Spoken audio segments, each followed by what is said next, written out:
MQM भी खड़े होकर कह रही थी कि जी ये करारदाद पास नहीं होनी चाहिए।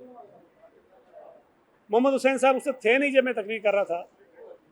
मैं उनको बताता कि जब TP2 पे कब्जा हो रहा था और मैं उस कब्जे की मुखालफत कर रहा था और उस मुखालफत के नतीजे में मुझ पर हमले हो रहे थे, उस वक्त वजीर बल्दियात गालिबन मोहम्मद हुसैन साहब ही थे, और ना तो उन्होंने उसको रोकने की कोशिश की बल्कि वो कब्जा करवाया इन्होंने। और आज हम ये कह रहे हैं कि भाई वहाँ हज़ारों घर आबाद हो गए हैं, उन घरों को तोड़ना हमारे बस की बात नहीं है। कोई तोड़ सकता है, तोड़ ले, लेकिन हमारे बस की बात नहीं है। तो आप खड़े होकर कहते हैं कि नहीं होनी चाहिए। ये एक मैंने TP2 की मिसाल दी आपको। कराची शहर में जितने पार्क हैं, जितने ग्राउंड हैं, जितनी सड़कें हैं, जितने नाले हैं, उस पर ये चाइना कटिंग करके कब्जे करवाने की जो रवायात हैं कराची में, वो माशाल्लाह MQM ने शुरू की है। और MQM के दौर में सारी चीज़ें शुरू हुई हैं, और MQM के दौर में ही हुई हैं बहुत सारी। कि पाकिस्तान पीपल्स पार्टी के चेयरमैन बिलावल भुट्टो ज़रदारी साहब ने भी कहा था, सिंध हुकूमत ने भी कहा था, चीफ मिनिस्टर साहब ने भी कहा था, मैंने बतौर वजीर भी कहा था कि हम उन तमाम लोगों को मुतबादिल ज़मीन देकर आबाद करना चाहते हैं।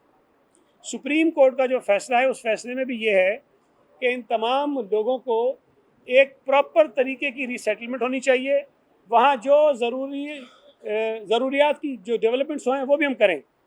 अब इन तमाम कामों के लिए एक हमें ख़तीर रकम चाहिए। हमने सुप्रीम कोर्ट ऑफ पाकिस्तान से गुजारिश की कि बैरियर टाउन के पैसे जो सुप्रीम कोर्ट में जमा हो रहे हैं वो पैसे सिंध के हैं, सिंध के लोगों के हैं, सिंध के लोगों के ऊपर खर्च होने के लिए। उसी में से 10 अरब रुपए हमें दे दिए जाएं ताकि हम नाले के मुतासरीन की रीसेटलमेंट के लिए एक मंसूबा बना सकें और वो पैसा उस पर लगा सकें। लेकिन सुप्रीम कोर्ट ने वो पैसे देने से इनकार कर दिया।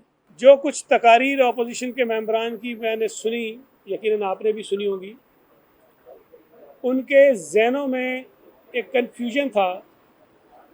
एक तरफ वो ये कह रहे थे कि नस्ला टावर जो सुप्रीम कोर्ट ऑफ पाकिस्तान के एक ऑर्डर के बाद उसको मुस्मार करने का हुक्म है, उसको नहीं गिरना चाहिए, या वहाँ रहने वाले लोगों को कंपनसेट किया जाना चाहिए।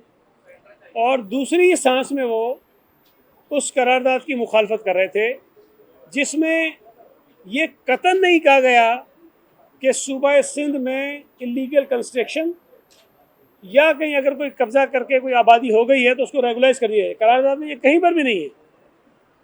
करारदाद में हुकूमत सिंध को ये कहा गया है, उनसे ये रिक्वेस्ट की गई है कि हुकूमत सिंध एक ऐसा कानून बनाए जिस कानून के ज़रिए ऐसी तमाम आबादियों को, तमाम बिल्डिंग्स को, तमाम लोगों को जहां वो रह रहे हैं उनके घरों में कोई ऐसी चीज़ मौजूद हो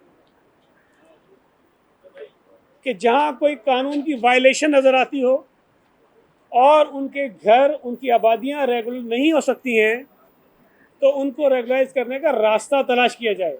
गुजर नाले से उठने वाली आबादियों या जो बेचारे मुतासिरीन हैं उनके लिए बात करते हैं, और दूसरी आवाज़ में एक ऐसे इक़दाम की मुखालफत करते हैं जिससे उनके घरों को प्रोटेक्ट किया जा सके। तो ये एक कन्फ्यूजन और दौरा मयार आपको नज़र आया होगा। और इस करारदाद की मुखालफत सिवाय इसके कि हमने पीपल्स पार्टी की, सिंध हुकूमत की मुखालफत करनी है और कुछ नहीं है।